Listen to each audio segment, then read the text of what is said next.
بسم الله الرحمن الرحيم اللهم صل وسلم وبارك على نبينا محمد وعلى سائر الأنبياء والمرسلين سبحانك لا علم لنا إلا ما علمتنا إنك أنت العليم الحكيم اللهم إنا نسألك الهدى والتقى والعفاف والغنى হাদিসের বিখ্যাত গ্রন্থ মুসলিম শরীফ সহিহ মুসলিম শরীফ থেকে হাদিস পড়া হচ্ছে ঈমানের অধ্যায়।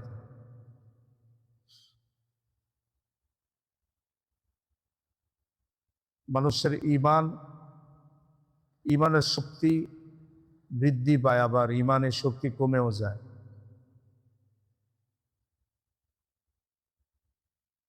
মানুষের ঈমানের শক্তি কমে যাওয়ার একটা কারণ হয়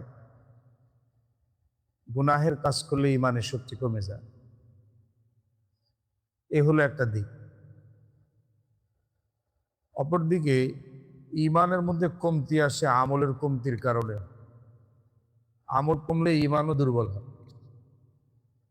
আমল বাড়তে থাকলে ঈমানও শক্তিশালী হইতে থাকে,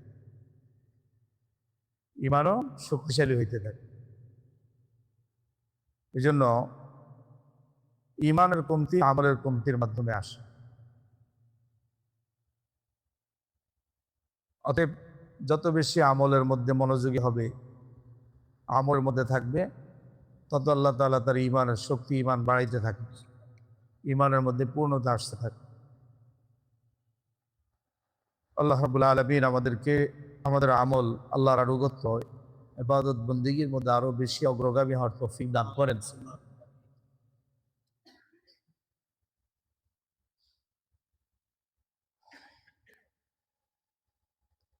নবীজি সাল্লাল্লাহু আলাইহি ওয়াসাল্লাম একবার ঈদের সময়, ঈদের দিন প্রথমে পুরুষদেরকে কিছু নসিহত করেন, তারপর মহিলাদের মজমা সেটা কাছে যান। সেখানে গিয়ে সেখানে মহিলাদেরকে বিশেষভাবে কিছু নসিহত করেন। তার মধ্যে একটা কথা এটাও ছিল যে আমি জাহান্নামের মধ্যে বেশিরভাগ দেখেছি মহিলারা। জাহান্নামে অধিবাসীদের মধ্যে পুরুষদের তুলনায় মহিলারা বেশি। এই কথাটা মহিলাদেরকে বললেন। তো ওই সময় যারা সাহাবী, তো সাহাবাই কেরামদের অভ্যাস ছিল দ্বীনের কোনো কথা শুনলে না বুঝলে জিজ্ঞাসা করতে,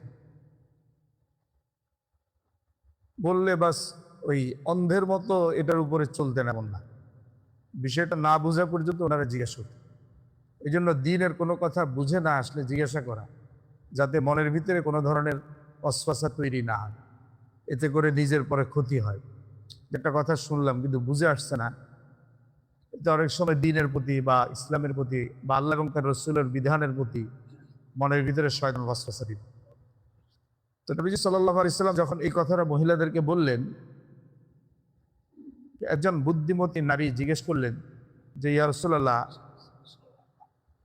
মহিলারা জাহান্নামে যাওয়ার কারণটা বেশি, এটার কারণটা কি? মহিলারা বেশিরভাগ জাহান্নামে যাবে, এর কারণটা কি? তো নবীজি সাল্লাল্লাহু আলাইহি ওয়াসাল্লাম বললেন, দুইটা কারণ বলছেন। এক হলো নারীদের মধ্যে এই অভিশাপ দেওয়ার অভ্যাসটা বেশি, এরা অভিশাপ দেয় বেশি বেশি। আরেকটা অভ্যাস হলো স্বামীর অকৃতজ্ঞতা এদের মধ্যে থাকে, স্বামীর অকৃতজ্ঞতা এদের মধ্যে পাওয়া যায়। নারীদের মধ্যে এই স্বভাবটা আছে যে স্বামী তাদের জন্য অনেক মেহনত করে, কষ্ট করে, কিন্তু কোনোদিন যদি কোনো একটা বিষয় মনের মর্জির খেলাফ হয় তো বলতে দেরি হয় না যে তোমার ঘরে এসে কি পাইলাম, এরকম বলে ফেলে মাঝে মাঝে। তো বলছে এই যে এত বড় অকৃতজ্ঞতা, এটা আল্লাহ পাকের কাছে খুব অপছন্দের। এই দুইটা কারণেই মহিলারা জাহান্নামে যাবে বেশি। তো জাহান্নামে যাবে সে আল্লাহ পাক যার প্রতি অসন্তুষ্ট, সেই জাহান্নামে যাবে। আল্লাহ যার প্রতি রাগ করেন তার শাস্তি জাহান্নাম। তো আল্লাহ পাকের রাগ দূর করার একটা উপায় আছে। গুনাহের কারণে আল্লাহ তাআলা বান্দার উপর রাগ করেন, রাগান্বিত হন। তো হাদিসে পাকের মধ্যে আসছে আস-সাদাকাতু তুতফিউ গাদাবার রাbb, সাদাকা এটা আল্লাহর রাগকে দূর করে দেয়। এই জন্য নবীজি সাল্লাল্লাহু আলাইহি ওয়াসাল্লাম মহিলাদেরকে বলছেন, তোমাদের মধ্যে যেহেতু এই সমস্যাটা হয়, যারা জাহান্নামে যাওয়ার কারণ, তো তোমরা বেশি বেশি সদকা করো। কি করো? তাহলে আল্লাহ তাআলা তোমার প্রতি যে রাগ করছেন সেটা কমে আসবে। সেটা কি কমে আসবে?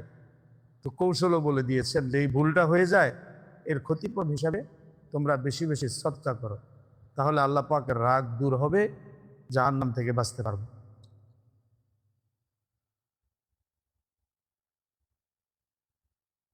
নামাজের গুরুত্ব আমরা এখানে একটা বিষয়, সেটা হলো নবীজি যে বললেন আমাকে দেখানো হয়েছে জাহান্নামের মধ্যে অধিকাংশ নারী।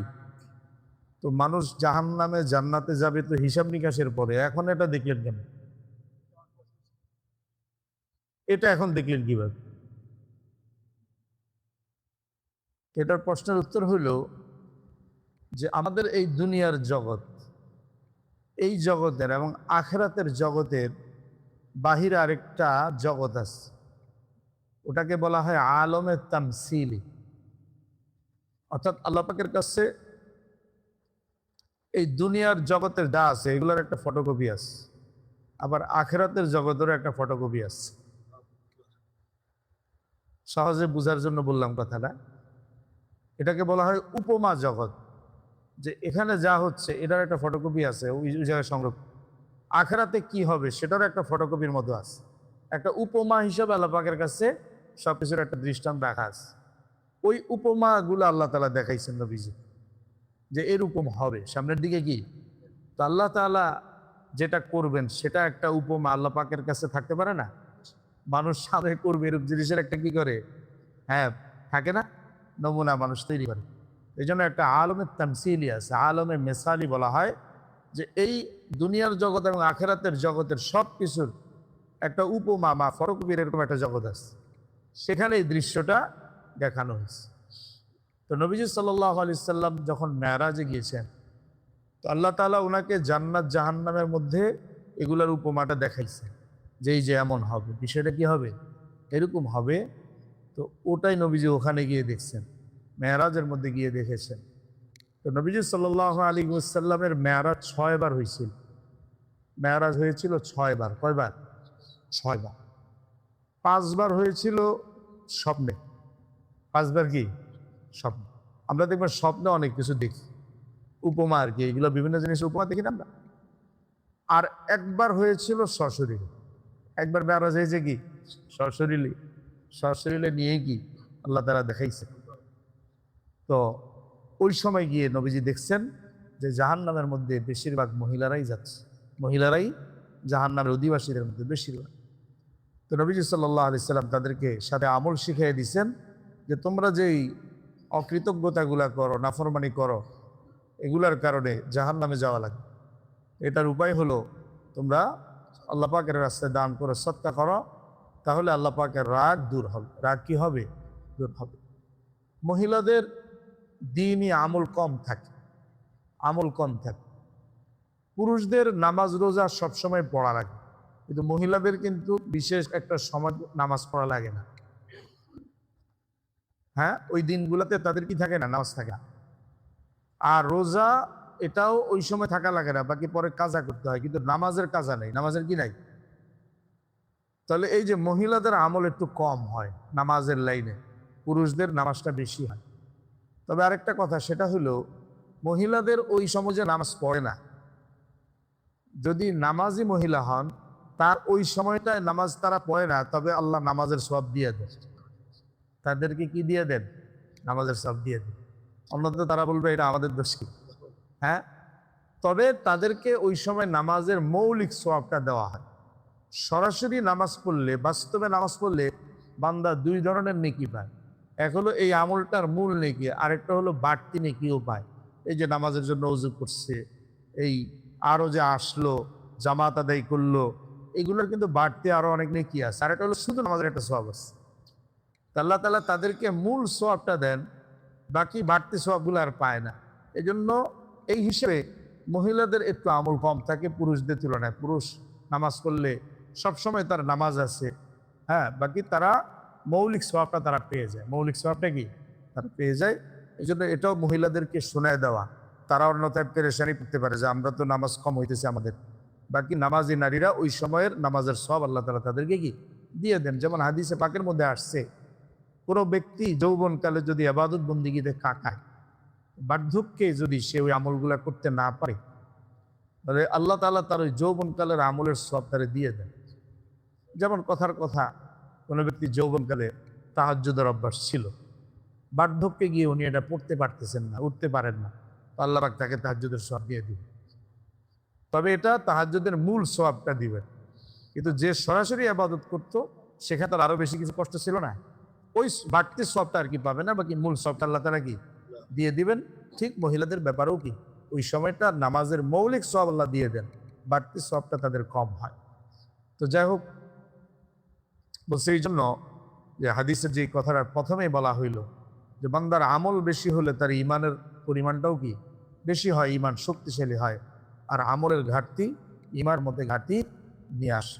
আল্লাহ রাব্বুল আলামিন আমাদেরকে ইমানের লাইনে, হ্যাঁ, নিজেদের ইমানকে আরো মজবুত করা, ইমানকে বাড়ানোর জন্য নামাজ, ফারাইজগুলা, ওয়াজিবাতগুলা, সুন্নতে মুআক্কাদাগুলা, এছাড়াও নফল আমলগুলা, এগুলার মধ্যে বেশি বেশি লিপ্ত থেকে আল্লাহ তাআলা আমাদেরকে চলার তৌফিক দান করেন। হ্যাঁ, আখিরাতে আল্লাহ তাআলা আমাদের সকলকে জাহান্নাম থেকে নাজাতের ব্যবস্থা করে দেন, আমাদেরকে ওইভাবে চলার তৌফিক দান করেন। আমি এক জায়গায় একটা লেখা দেখছি মাদ্রাসা জামিয়া রহমানিয়ায়, যে তুমি আল্লাহ পাকের ওরকম আনুগত্য করো যেমন তুমি তোমার গোলামের কাছ থেকে তোমার আনুগত্য চাও। একজন লোক তার অধীনস্থ থেকে সে কি পরিমাণ তার আনুগত্য চায়, যে গোলাম পুরো আমার কথা শুনুক। তুমি তোমার গোলাম থেকে যেমন আনুগত্য চাও, আল্লাহ তাআলার এইভাবে অনুগত থাকছে। ইমামে গাজ্জালী রহমতুল্লাহ আলাইহির এই কথাটা আর কি ওখানে লেখা ছিল। আল্লাহ তাআলা আমাদেরকে বুঝার আমল করার তৌফিক দান করেন। সুবহানাকাল্লাহুম্মা ওয়া বিহামদিকা আশহাদু আল্লা ইলাহা ইল্লা আনতা আস্তাগফিরুকা ওয়া আতুবু ইলাইক। আসসালামু আলাইকুম ওয়া রাহমাতুল্লাহ।